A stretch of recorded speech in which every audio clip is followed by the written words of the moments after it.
Hey guys, Nick Longboy in Real Estate, your local neighborhood real estate agent.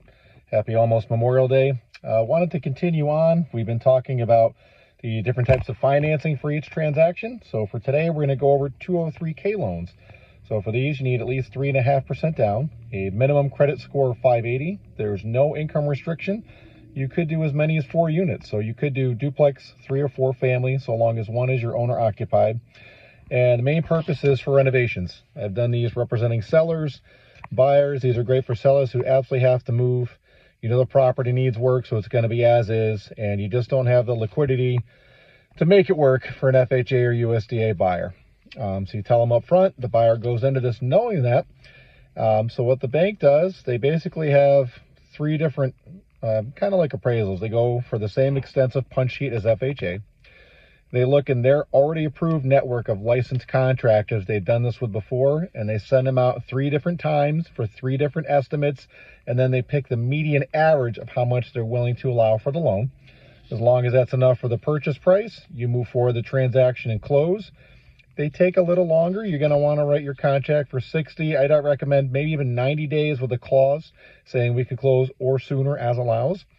And then what happens is you close the deal. The seller moves on with their, next chapter, whatever they're going to do. The buyer doesn't get that money, okay? They fund it in phases. So the bank has established phase 1 in order of priority, what's urgent and important. And then the contractor goes out, does the work, pulls the proper permits. And then as the city goes out and is stamping along the project, they submit completed receipts to the bank. The bank funds the contractor directly and then continues to release the payments.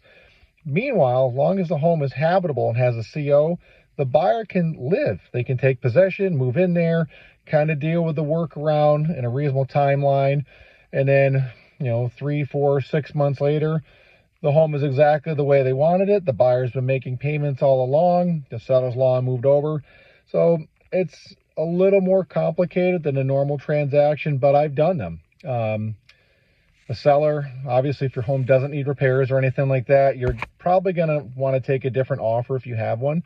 Because, again, it takes, 2-3 months to close, extra steps.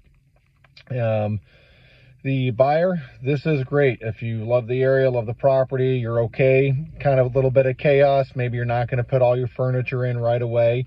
But you're okay with the work going on because when it's done, it's going to be pristine. It's going to be pretty much custom without having to go through all the other hoops of brand new construction. So you're probably going to get a better purchase price on it, and it's funded right into the loan. You don't necessarily have to come up with all this cash right away, and you usually get the same favorable terms as an FHA. So tomorrow we'll continue on. Hope everyone's enjoying whatever plans you might have for yourself or friends for this coming up weekend. And remember, we don't just sell homes, we help make memories. We'll see you around the neighborhood soon.